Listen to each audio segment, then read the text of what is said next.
Pois é, meu caro cidadão de bem. Bem-vindo, ao nosso segundo editorial do dia. Tem muita coisa cabeluda acontecendo nesse Brasil.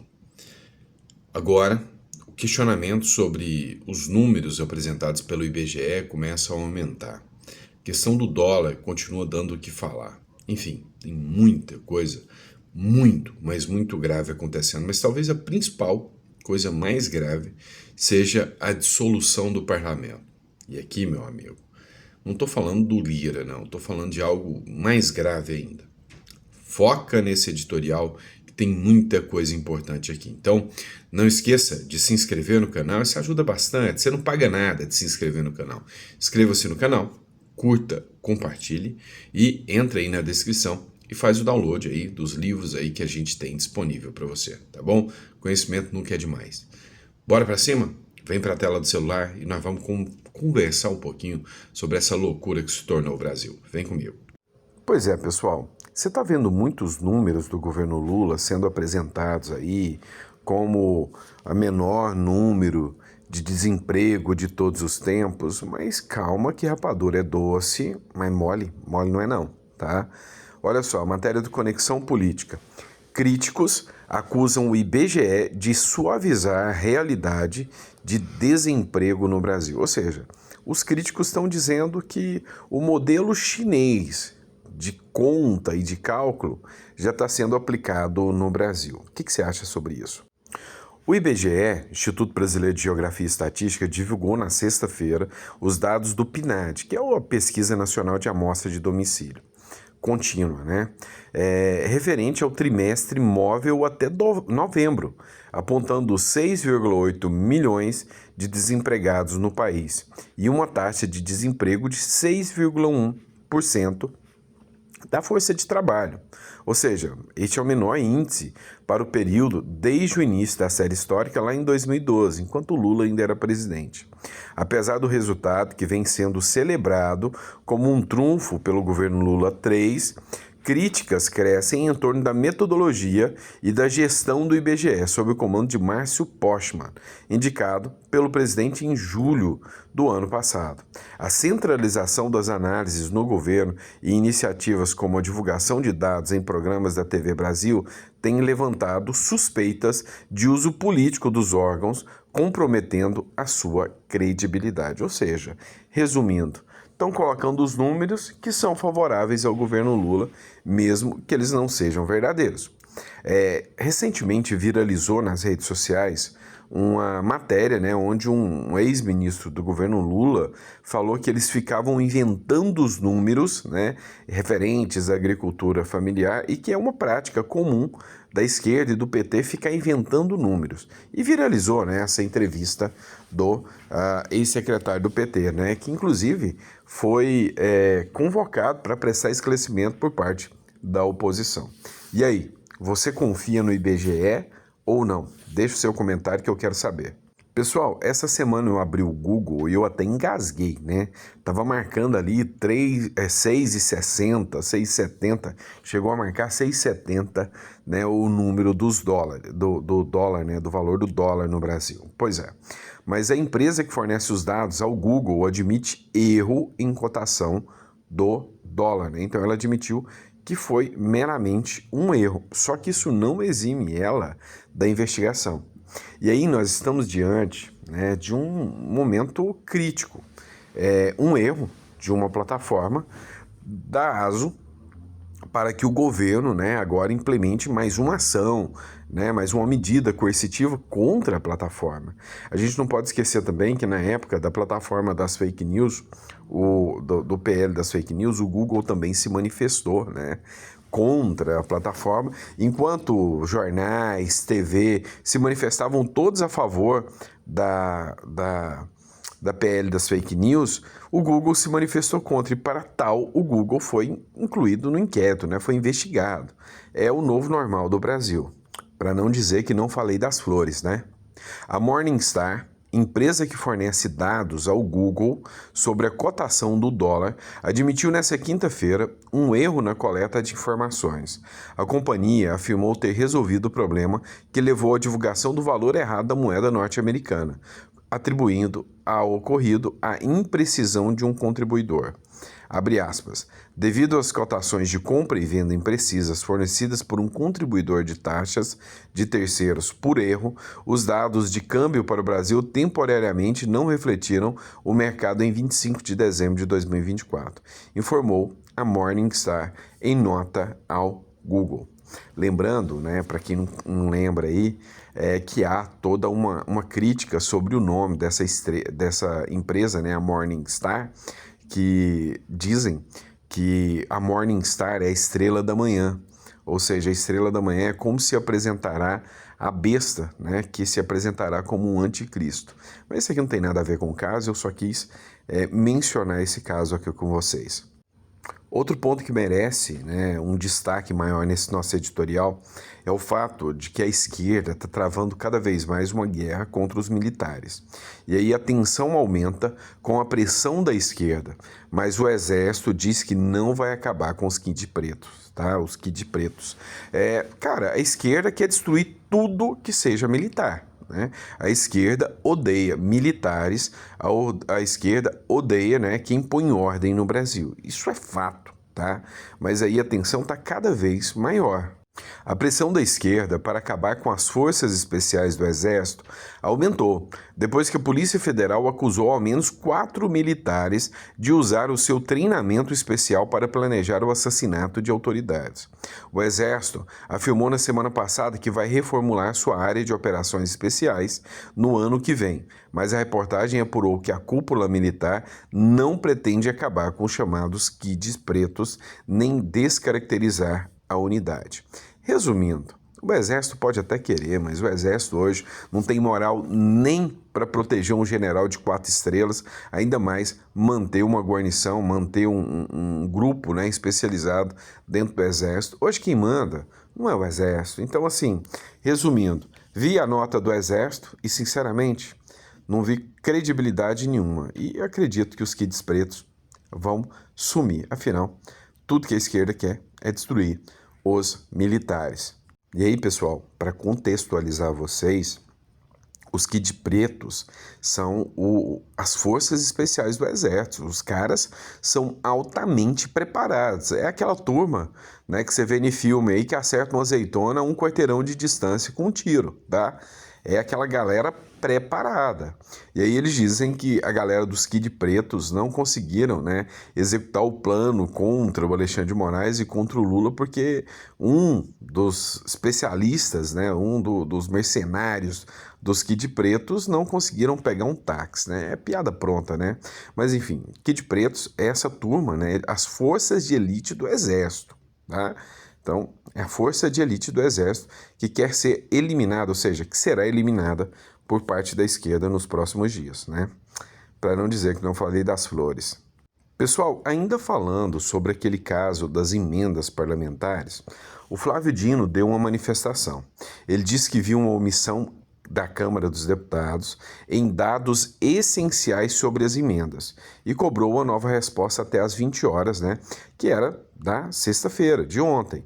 A resposta foi dada pela Câmara dos Deputados, falando que não tinha nenhuma, mas absolutamente nenhuma irregularidade.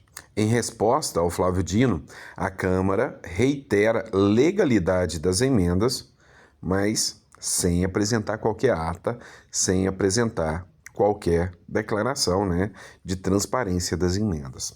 Esse caso do Flávio Dino é um caso emblemático, porque o Flávio Dino não está errado. Tá? Cá entre nós, a gente precisa admitir que o Flávio Dino, ao requerer a transparência das emendas parlamentares, ao atuar dessa forma, está agindo certo.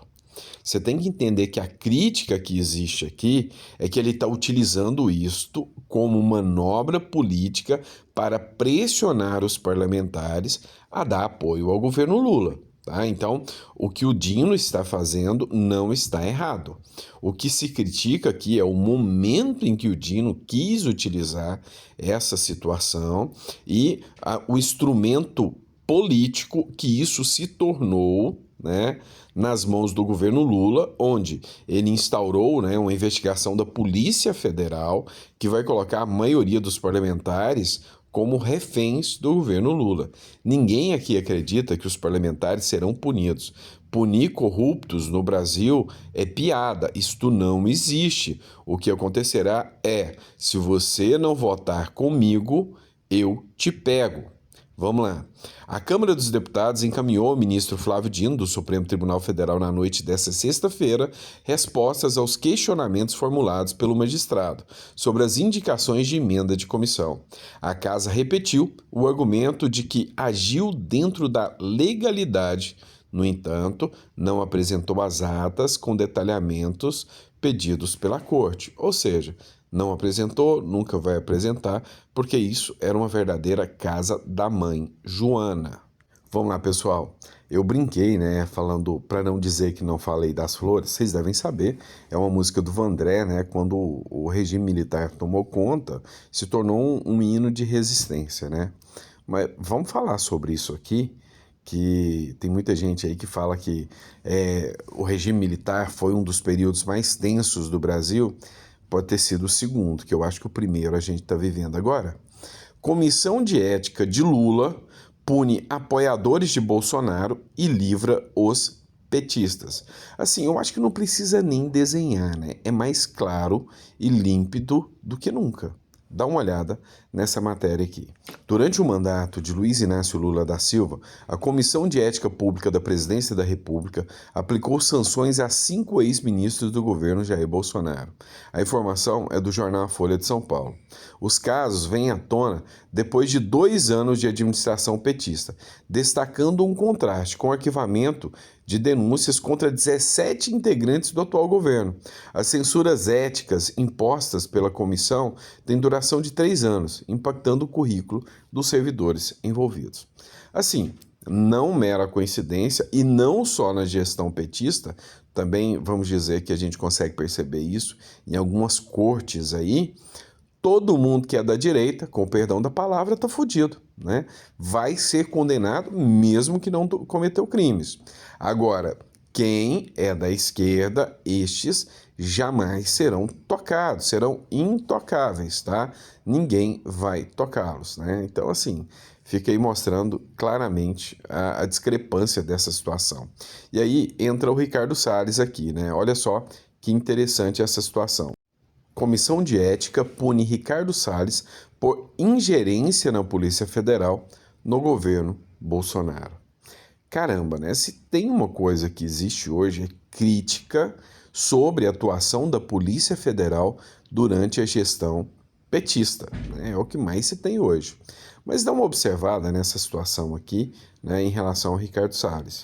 Matéria da Revista Oeste, o deputado federal Ricardo Salles e ex-ministro do Meio Ambiente, recebeu uma penalidade aplicada pela Comissão de Ética da Presidência. Ele foi acusado de interferir na Polícia Federal e de favorecer interesses privados enquanto comandava a pasta durante o governo Bolsonaro.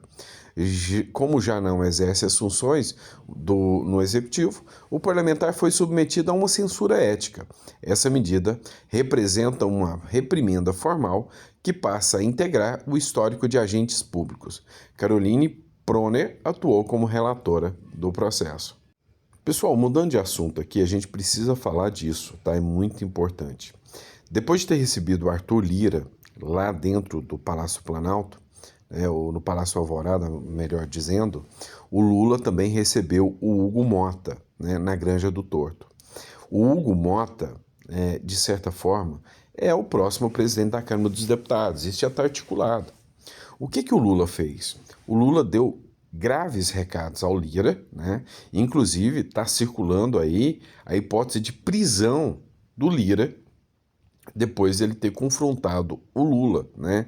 Há aqui uma hipótese de que a Polícia Federal comece uma investigação pesada contra o Arthur Lira por desvios de emendas parlamentares, mas isso é um claro recado para o Hugo Motta. Hugo Motta, veja o que aconteceu com o Lira. O Lira pode ir parar na cadeia porque ele não se juntou, né, não se dobrou ao governo Lula. Então, claro, o recado para o Hugo Motta é esse. Ou seja, mesmo antes do Hugo Motta se apossar, né, do poder dentro da presidência da Câmara dos Deputados, ele já teve que ir, né, e beijar a mão do pai Lula, né? Então, assim, a gente vê que foi um claro recado do Supremo Tribunal Federal para ampliar os poderes do Lula nessa questão das emendas. E essa ida do Hugo Mota no governo, né, no Palácio, na Granja do Torto, sabe, sem sombra de dúvidas, sinaliza isso, né? Ou seja, o Lula vai dominar o campo, né, do legislativo em 2025. Pois é, meu pequeno gafanhoto, mas se você pensa que essa bagunça tá só no Brasil, e é só aqui no Brasil que o boteco já virou fim de festa, você está enganado. Lá na Alemanha, depois que colocaram um esquerdista no poder, o negócio ficou mais tenso do que você possa imaginar, né? Matéria da Band News, o presidente da Alemanha decidiu dissolver o parlamento e convocou novas eleições no país. Como é impressionante, né? Aí, os esquerdistas ficam apontando o dedo para todo mundo, acusando de antidemocráticos, mas eles, quando têm a chance, lembra do que o Macron fez, né? E jornal militante nenhum criticou as ações do Macron, mas a primeira chance que um esquerdista pode, ele vai lá e dissolve o parlamento e tira o poder do povo. É bem assim que funciona. O presidente da Alemanha, Frank-Walter Steinmeier, confirmou a expectativa, a disputa para a nova formação do Congresso e, consequentemente, a escolha do próximo primeiro-ministro será no dia 23 de fevereiro. Quem ocupa o cargo no país é mais conhecido como chanceler. As mudanças políticas na principal economia da Europa acontecem por causa de uma crise no governo atual que não tem mais apoio suficiente entre os parlamentares. O chanceler Olaf Scholz perdeu o chamado voto de confiança e ele foi obrigado a renunciar. Ele permanece no poder de maneira interina. Frank-Walter tenta continuar no comando da Alemanha, mas as pesquisas indicam uma derrota significativa. O partido de Scholz está 10 pontos percentuais atrás do principal rival. Vamos lá, vamos entender direito essa historinha.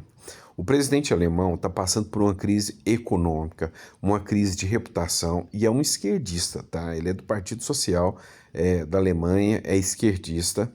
Ele dissolveu o parlamento porque ele perdeu a base, né? E ele vai antecipar as eleições. Ou seja, é mais ou menos o Lula fazer o seguinte: olha, eu não estou tendo o apoio do Lira, eu não estou tendo o apoio da Câmara dos Deputados, tá todo mundo expulso, fora. Vocês não estão mais com o poder de legislar pelo povo. Eu perdi o apoio de vocês, tá fora, vocês foram dissolvidos, vou fazer próximas eleições agora, em fevereiro de 2025. É como se o Lula tivesse feito isso, tá? Só que aqui na nossa Constituição não prevê essa possibilidade, mas é como se isso tivesse acontecido. A gente está vendo isso acontecer no Brasil de forma velada, né? Com perseguição mesmo, descarada. Mas lá na Alemanha é isso que está acontecendo. E aí a desculpinha da turma é o seguinte, né? O Steinmeier pediu que o processo eleitoral do dia 23 de fevereiro seja conduzido, abre aspas, com respeito e decência, utilizando meios justos e transparentes. Ele alertou para o perigo de, abre aspas, influências estrangeiras. Adivinha de quem? Elon Musk com X. E insistiu que o ódio e a violência não devem ter espaço, nem a difamação ou a intimidação. Parece com o discurso de quem? Que diz que o Elon Musk não pode interferir lá dentro e que o ódio e a violência não devem ter espaço, né? Ou seja, resumindo, tem que impedir, né, o discurso dessa turma, né? É isso que eles falam, né? Ou seja, ninguém que é de direita pode discutir. Então, assim, são super preocupados com isso. O Frank-Walter, né, é filiado ao Partido Social Democrático da Alemanha, tradicionalmente classificado como espectro político de um partido de centro-esquerda. O SPD defende políticas sociais, economia de mercado regulada, né, ou seja, regulamentação total de todos os meios de produção e ampliação de direitos sociais. Cara, é um governo socialista comunista.